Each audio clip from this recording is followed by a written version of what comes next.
Sir నమస్తే sir. నమస్తే. సత్యనారాయణ గారు, ఇప్పుడు అందరం రెగ్యులర్గా ఐపీఓ అని మాట్లాడుకుంటాం కదా. అసలు ఈ ఐపీఓల్లో కూడా ఎన్ని రకాల ఐపీఓలు ఉంటాయి, ఏంటి అసలు? ఫస్ట్ బిగినర్కి చాలా ఇంపార్టెంట్ కంటెంట్. ఎలా అంటే ఐపీఓ, ఇనీషియల్ పబ్లిక్ ఆఫర్. ఈ ఇనీషియల్ పబ్లిక్ ఆఫర్ అంటే ఫస్ట్ టైము కంపెనీ వాళ్ళు మనకి ఒక రేటు ఫిక్స్ చేసి అలాట్ చేసే ప్రొసీజర్. దీన్ని బిడ్డింగ్ అంటారు. అంటే ఇప్పుడు ఎగ్జాంపుల్ లేటెస్ట్గా టాటా టెక్నాలజీస్, టాటా గ్రూప్ నుంచి వచ్చింది. అది ఎప్పటి నుంచో ఉంది. టాటా మోటార్స్ వాళ్ళు మెయిన్ దాని టాటా గ్రూప్లో టాటా మోటార్స్ వాళ్ళది ఎక్కువ స్టేక్ ఉంది. వాళ్ళు ఏం చేశారు, మనకి ఐపీఓని అలాట్ చేయడం జరిగింది. వాళ్ళు 500 రూపాయలకి ఇస్తే 1400 రూపాయలకి లిస్ట్ అవ్వడం జరిగింది. వాళ్ళు కూడా 1200 ఉంది. అంటే ఇనీషియల్ పబ్లిక్ ఆఫర్, అందరికీ ఒకటే రేట్ ఇస్తారు, కామన్ రేట్ ఉంటుంది కాబట్టి సేఫ్టీ ఎక్కువ ఉంటుంది. కానీ మనం చూడవలసింది ఏమిటి అంటే, ఇప్పుడు ఎవరైతే ఈ వీడియో చూస్తున్నారో ఒక్కసారి పెన్ను నోట్బుక్ దగ్గర పెట్టుకొని చిత్తోర్ఘర్.com అని ఒక వెబ్సైట్ ఉంది.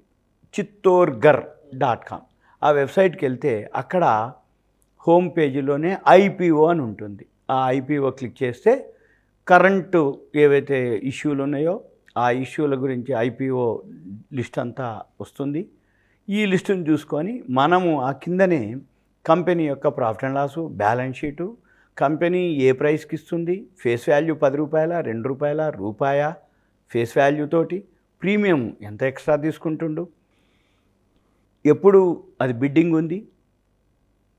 ఈ ఐపీఓలో 3 కోటాలు ఉంటాయి. ఒకటి స్మాల్ ఇన్వెస్టర్స్, అంటే మనం చిన్న ఇన్వెస్టర్లు. ఇప్పుడు 2 లక్షల రూపాయల వరకు అప్లై చేసే వాళ్ళంతా కూడా స్మాల్ ఇన్వెస్టర్స్ కేటగిరీకి వస్తారు. 2 లక్షల పైన అప్లై చేసేవాళ్ళు 10 లక్షల వరకు వాళ్ళు హెచ్ఎన్ఐ అంటారు, high net worth individual, high net worth investors. ఈ హై నెట్వర్త్ హెచ్ఎన్ఐలు కాకుండా మళ్ళీ యాంకర్ ఇన్వెస్టర్స్ అని ఉంటారు, క్యూఐబీస్ అంటారు, qualified institutional buyers, mutual funds. వాళ్ళకు ఒక కోటా ఉంటుంది. అంటే టోటల్ 100%లో ఎక్కువ శాతం 50, 35, 15, అంటే మనకు 15, హెచ్ఎన్ఐలకు 35, 50% మ్యూచువల్ ఫండ్స్కి. ఈ కోటాలోనే మనకి అలాట్మెంటు ఇవ్వటం జరుగుతుంది. అయితే ఇప్పుడు విపరీతంగా మార్కెట్ ఆల్ టైమ్ హైకి ఎప్పుడైతే పోయిందో ఈ ఐపీఓలు కూడా ఎన్కాష్ చేసుకోవటం కోసము పబ్లిక్కి చాలా కంపెనీలు రావటం జరుగుతుంది. ఈ చాలా కంపెనీలు పబ్లిక్ ఇష్యూకి ఏవైతే వస్తున్నాయో అవి మంచియా కావా తెలవదు.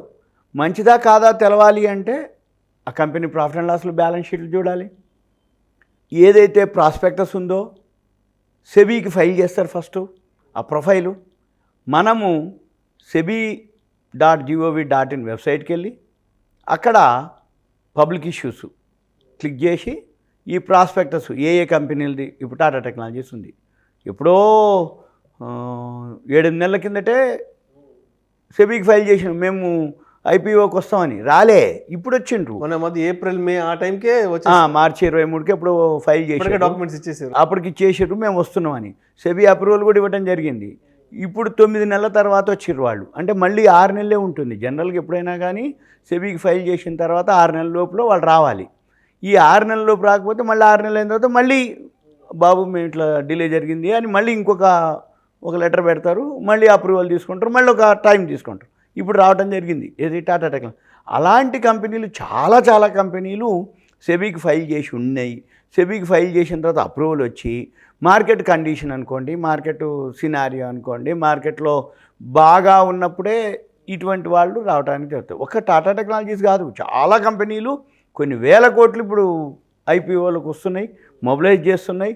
ఈ ఐపీఓలు ఏవైతే ఉన్నాయో లేటెస్ట్గా అంటే ఇప్పుడు టాటా టెక్నాలజీస్ ఇలాంటి, అంటే ఇంకా చాలా మంచివి ఉన్నాయి. ఇరడా అని రైల్వేది ఒకటి వచ్చింది. ఇప్పుడు వేరే ఇంకా గంగాధర్ అని, అంటే స్మాల్ కూడా ఉన్నాయి, బిగ్ కూడా ఉన్నాయి. ఇవన్నీ ఏవైతే ఇష్యూలు వచ్చినాయో మన పని ఏంటిది అంటే మామూలు ఇన్వెస్టర్కి ఏ కంపెనీ, టాటా అంటే తెలుసు కాబట్టి ఓకే, మిగిలిన కంపెనీలు ఏదైతే ఐపీఓకి వస్తుందో అది మంచిదా కాదా, ఆ ప్రాఫిట్ అండ్ లాస్ బ్యాలెన్స్ షీట్లు అవన్నీ ఐడియా అంత ఉండదు. సెబీకి ఫైల్ చేసిండా, సెబీ ప్రాస్పెక్టస్ ఎన్ని పేజీలు ఉంది, అదంతా చదవటం అవన్నీ అలవి కాని పని ఎవరికి, మామూలు ఇన్వెస్టర్కి. అయితే సింపుల్గా మనం చేయాల్సింది ఏంటిది అంటే, ఇక్కడ ఎవరైతే చిత్తూరు గారు వెబ్సైట్కి వెళ్తారో ఐపీఓ క్లిక్ చేసినాక, ఈ ఐపీఓ క్లిక్ చేసినాక కింద ఇక్కడ ఐపీఓ గ్రే మార్కెట్ అని ఒక వర్డ్ ఉంటుంది. ఈ ఐపీఓ గ్రే మార్కెట్ కనుక క్లిక్ చేస్తే మనం ఏమి చేయకపోయినా అక్కడ అది చూపిస్తుంది.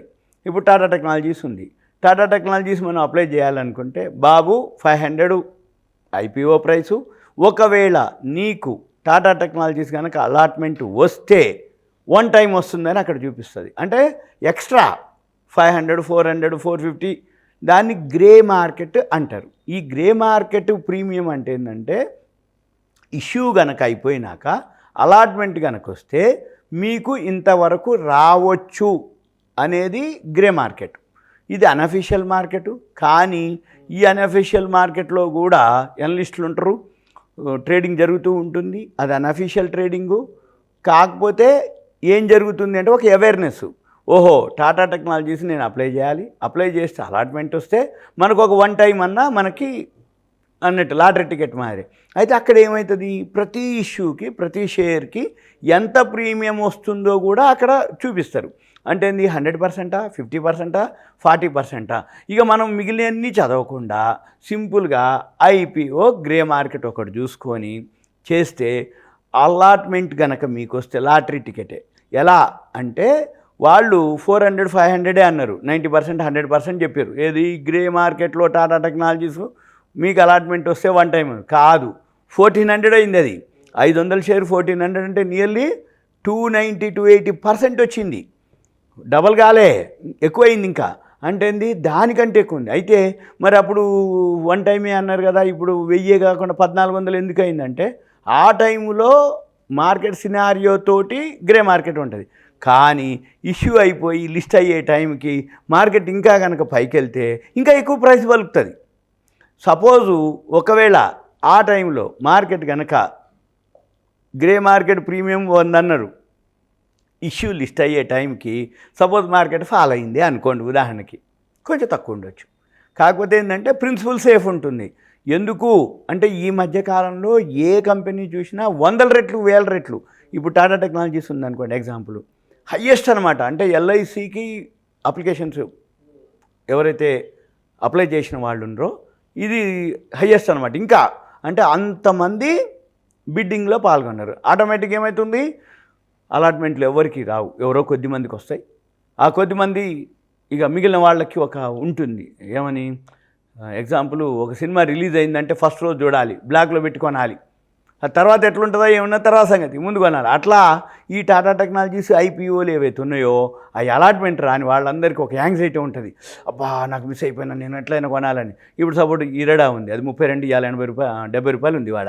అంటే డబల్ దాటిపోయినాయి. అట్లా చాలా ఉన్నాయి డబల్ దాటిపోయినాయి. ఏది వితిన్ 1 వీక్ 10 డేస్లోనే నీకు 1 టైం వచ్చేసినాయి. ఇది ఐపీఓలో గ్రే మార్కెట్ ప్రీమియం చూసుకొని అప్లై చేయడం ఒక పద్ధతి, సేఫ్. ఇంకో బెనిఫిట్ ఏంటంటే, ఇప్పుడు ఐపీఓలో మీరు ఏదైతే అప్లై చేస్తారో మీ అమౌంట్ తీసుకోరు, మీ అమౌంట్ మీ బ్యాంకులోనే ఉట్టిగానే బ్లాక్ అవుతుంది. మళ్ళీ 3 రోజులు 4, ఇప్పుడు వారం అంటారు, వారం కూడా లేదు, 3-4 డేస్ కల్లా మీకు అలాటా రిఫండా, అలాట్మెంట్ వచ్చినాయి, షేర్లు వచ్చేస్తాయి, రిఫండ్ వచ్చింది. రిఫండ్ అంటే అలాట్ కాలేదా, బ్లాక్ చేసిన అమౌంట్ని అన్బ్లాక్ చేస్తారు అంతే. అంటే మీ అకౌంట్లోనే ఉంటాయి పైసలు, మీకు ఇంట్రెస్ట్ వస్తుంది. అలాట్మెంట్ వచ్చింది, లాటరీ టికెటే, అలాట్మెంట్ రాలేదు, నీ అమౌంట్ నీ దగ్గరే ఉంది, ఇంట్రెస్ట్ అంటే బ్యాంక్ ఇంట్రెస్ట్ 3-4% అవుతుంది, అన్బ్లాక్ అయింది. ఏమంటే మళ్ళీ ఏమవుతుంది, ఇంకో ఇష్యూ చూసుకోవటం, ఇంకో ఇష్యూని మళ్ళీ ఇదే ఫండ్స్ని మళ్ళీ రీఇన్వెస్ట్ చేయటం, మళ్ళీ ఇలా చూసుకోవటం. ఇది ఐపీఓకి. అయితే ఈ మధ్యకాలంలో ఇంకొకటి ఉంటుంది ఐపీఓలోనే, ఇంకో రకం. ఇదో పెద్దవి, ఇది 15,000 ఉంటుంది మినిమం అమౌంట్. ఇప్పుడు టాటా టెక్నాలజీస్ కానీ, ఈ మధ్య వచ్చిన గాంధారి కానీ, ఏవైతే పెద్ద గాంధారి మామూలు మన ఇదే ఏది స్మాల్ అయిపోయి ఉన్నాయి. ఇంకా వేరే ఏవైతే ఈ మధ్యకాలం లేటెస్ట్గా వచ్చినవి ఉన్నాయో టాటా టెక్నాలజీస్తో పాటుగా అవన్నీ కూడా 15,000 ఉంటుంది మినిమం అమౌంట్. ఇంకొకటి ఎస్ఎంఈలు అని ఉంటాయి, స్మాల్ మిడ్ ఎంటర్ప్రైజ్. మిడ్ అంటే మీడియం, స్మాల్ మీడియం ఎంటర్ప్రైజ్. ఇవి మాత్రం మినిమము 1,26,000 1,40,000 ఉంటాయి. లాట్ ఉంటుంది, లాట్ 1,200 1,600 1,400. అది పెట్టుబడి ఎక్కువ కావాలి, అది కూడా గ్రే మార్కెట్ చూసుకోవాలి. అయితే ఈ ఎస్ఎంఈలో బెనిఫిట్ ఏంటిదంటే లాట్ ఎక్కువ ఉంటుంది కాబట్టి 1,40,000 మినిమం 1,26,000 కట్టాలి. ఈ 1,26,000 1,40,000 స్మాల్ ఇన్వెస్టర్సు కొంచెం ధైర్యం చేయరు. ఎందుకోసం అంటే 15,000 టాటా టెక్నాలజీస్ వచ్చింది, లేకపోతే లేదులే 15,000 అనుకుంటాడు. ఈ 1,40,000 కట్టాలంటే ఏమోలే 1,40,000 కట్టిన తర్వాత ఒకవేళ అలాట్మెంట్ కనుక వస్తే అది కనుక రేటు తగ్గిపోతే మామూలుగా ఉండదు, లాస్ కూడా పెద్ద మొత్తమే లాస్ ఉంటుంది. 15,000 అంటే పెద్ద ఇన్వెస్ట్మెంట్ కాదు, పెద్ద లాస్ ఉండదు ఒకవేళ ఏదైనా జరిగితే. అందుకని ఎక్కువ శాతం స్మాల్ మిడ్ ఎంటర్ప్రైజెస్లో ఎక్కువ చేయరు. ఒకటి అది ఉండేదో చిన్న ఈక్విటీ, లాట్ ఉంటుంది, లాట్ సైజ్ ఉంటుంది, చిన్న ఈక్విటీ 1,40,000, కానీ పైసలు వచ్చేది అదే. ఎందుకు అంటే 1,400 షేర్లు 1,600 షేరు లాట్ ఉంటుంది. ఒక్క షేరు మీకు ఒక్కసారి కనుక అలాట్ అయిపోతే అది కూడా 50% 40%. ఈ మధ్యకాలంలో ఎస్ఎంఈలు అయితే విపరీతం అనమాట అలాట్మెంట్లు. అంటే అలాట్మెంట్ కాదు, ప్రైస్ అంత ప్రైస్ వచ్చేటప్పుడు ఒకటైతే 900% ఇచ్చింది రిటర్న్స్. ఉదాహరణకి ఆర్బిఎం ఇన్ఫ్రా అని ఒక కంపెనీ ఉంది, అది 36కి ఇచ్చింది ఇష్యూ ప్రైస్. ఇలా 352 ఉంది, 878.89% వితిన్ 1 ఇయర్లో. అంటే ఏ తీరుగా ఎస్ఎంఈలో పైసలు వస్తున్నాయో చూడండి. అయితే ఎస్ఎంఈకి మినిమం ఇన్వెస్ట్మెంట్ 1,40,000 1,26,000 కావాలి. రెండోది అలాట్మెంట్ కనుక వస్తేనో లాటరీ టికెటే. అలా ఒకవేళ అది కూడా మరి 1,40,000 పెడితే ఒకవేళ ఫాల్ అయితే దిగిపోతే బ్లాక్ అయిపోతాయి అమౌంట్. రెండోది లాస్ వస్తే లాస్ కూడా వస్తుంది. కాబట్టి మన పని ఏంటిది, సేమ్ మళ్ళీ గ్రే మార్కెట్ ప్రీమియం ఉంటుంది, ఎస్ఎంఈ ఐపీఓ. ఈ ఎస్ఎంఈ ఐపీఓలో గ్రే మార్కెట్ ప్రీమియం చూసుకొని ఏ కంపెనీ ఏ ప్రోడక్ట్ చేస్తుంది, వెబ్సైట్కి వెళ్ళాలి. ఫస్ట్ వెబ్సైట్కి వెళ్ళి ఆ కంపెనీ ఏం ప్రోడక్ట్ చేస్తుంది, అది ఏం సర్వీస్ చేస్తుంది, దానికి గవర్నమెంట్ నుంచి రాయితీలు ఉన్నాయా లేవా. ఇప్పుడు ప్రజెంట్ ఎస్ఎంఈలు ఎందుకు బాగా బెనిఫిట్ పొందుతున్నాయంటే ఎస్ఎంఈలకి ఫండ్స్ కొంచెం ప్రాబ్లం ఉంటుంది. ఇప్పుడు గవర్నమెంట్ ఏం చేసింది, అంతకుముందు బ్యాంకులో వాళ్ళు లోన్లు అవి చేయటం జరిగింది. ఈ బ్యాంకు లోన్లు మామూలుగా రావు, మీరు సెక్యూరిటీ పెట్టండి అనటం. లేదు అనుకుంటే ఇండస్ట్రియల్ డెవలప్మెంట్ ఏరియా ఉంటుంది, అక్కడ ఒక గోడౌన్ పెట్టుకోండి, ఊరు బయట ఎక్కడో ల్యాండ్ ఇవ్వటం, ఇవన్నీ జరుగుతాయి. అవన్నీ పెద్ద ప్రాసెస్, టైం తీసుకుంటుంది. వీటితోటి ఇప్పుడు ప్రజెంట్ గవర్నమెంట్ ఎస్ఎంఈలు ఎందుకు క్లిక్ అవుతున్నాయంటే మీరు కూడా పబ్లిక్ ఇష్యూకి వచ్చేయండి, ఎవరైతే మీ కంపెనీలో ఇన్వెస్ట్ చేస్తారో ఇన్వెస్టర్స్ వాళ్ళ దగ్గర నుంచి ఫండ్స్ కలెక్ట్ చేయండి, మీకు బిజినెస్ కావాల్సిన ఎక్స్పాన్షన్ చేసుకోండి, మీరు బిజినెస్ కావాల్సిన ఫండ్స్ మీకు వచ్చేస్తే మీ నాలెడ్జ్, మీ ప్రోడక్ట్, మీ సర్వీసు మీరు పెంచుకోండి. అనగానే ఏమవుతుంది, ఈ ఎస్ఎంఈలు అన్నీ కూడా మేము ఇన్నేళ్ల నుంచి ఉన్నాం, ఇన్నేళ్ల నుంచి ఇంతుంటే మా దగ్గర ఫండ్స్ క్యాపిటల్ లేక బిజినెస్ ఉండి కూడా మేము బిజినెస్ చేయలేక మీకు మేము ఐపీఓలో షేర్లు ఇస్తాం, మీకు నా వాటా తగ్గించుకొని. ఎప్పుడైతే మీరు కొత్త వాళ్ళు జాయిన్ అవుతారో ఫండ్స్ వస్తాయి. ఎప్పుడైతే ఫండ్స్ వస్తాయో ఈ స్మాల్ ఏవైతే ఉన్నాయో అవేం చేస్తాయి, ఇక ఎక్స్పాన్షను, ఇక వర్కింగ్ క్యాపిటల్ ఉంటుంది. ఏవైతే అంతకుముందు ఇంట్రెస్ట్కి తెచ్చినాయి అంటే అనుకో ఇంట్రెస్ట్ భారం ఉండదు. ఎప్పుడైతే మనం ఇన్వెస్ట్ చేస్తామో ఆటోమేటిక్గా ఏమవుతుంది, గ్రోత్ ఫాస్ట్గా అనమాట. అయితే చాలామందికి ఎస్ఎంఈలు తెలవకపోవటం, రెండోది పెట్టుబడి 1,40,000 కావటం, మూడోది ఏంటిది అంటే ఈ బిగినర్స్కి ఎక్కువ శాతం పాపులర్గా తెలిసినయే చేస్తారు తప్ప వేరే చేయరు. అంటే దాని గురించి నాలెడ్జ్ తెలవకనే. అయితే ఎస్ఎంఈ ఒక సెపరేట్ ఉంటుంది. మనము ఏం చేయాలి, ఆ గ్రే మార్కెట్కి వెళ్ళి ఏ ఎస్ఎంఈకి ఎంత ప్రీమియం వస్తుందో చూసుకొని, చాలామందికి ఓపిక ఉండాలి. ఈ బిగినర్స్కి ఐపీఓలో ఈజీగా రావట్లేదు కదా, నేను 4 వేసినా 10 వేసినా రావట్లేదు అంటారు. ఒక్కటి వచ్చినా ఈ 10కి ఎంతైతే వస్తుందో లక్షల్లో వస్తాయి. అది ఎస్ఎంఈలో ఉన్నటువంటి స్మార్ట్నెస్ అనమాట. చాలామంది ఏమనుకుంటారంటే నేను అప్లై చేసిన కానీ అవి రావబ్బా అంటారు. ఒకటి వచ్చినా చాలు, కానీ కంటిన్యూ కూడా చేస్తూ ఉండాలి. ఏదైనా సరే, ఇప్పుడు ఎగ్జాంపుల్ పివి సింధు ఉంది, టెన్నిస్ బ్యాట్ పట్టంగానే ఏమేమి గోల్డ్ మెడల్ తేలే, చేయగా వస్తాయి. ఇది కూడా అంతే. షేర్ మార్కెట్లో ఎవరికైతే పేషెన్స్ ఉంటుందో, ఎవరికైతే ఓపిక ఉంటుందో, ఎవరైతే ఉంటుందో వాళ్ళకే పైసలు వస్తాయి తప్ప హడావిడి చేసే వాళ్ళకి రావు. అది కథ. ఇది ఐపీఓ గురించి. ఇంకా okay, thank you so much sir. అసలు ఐపీఓలో ఎన్ని రకాలు ఉంటాయి, ఏ ఐపీఓకి ఏ విధంగా దరఖాస్తు చేసుకోవాలి అనే అంశం గురించి చాలా చక్కగా మీ విశ్లేషణ తెలియజేసి thank you so much sir. Suman TV ధన్యవాదాలు. Thank you. సెలవు.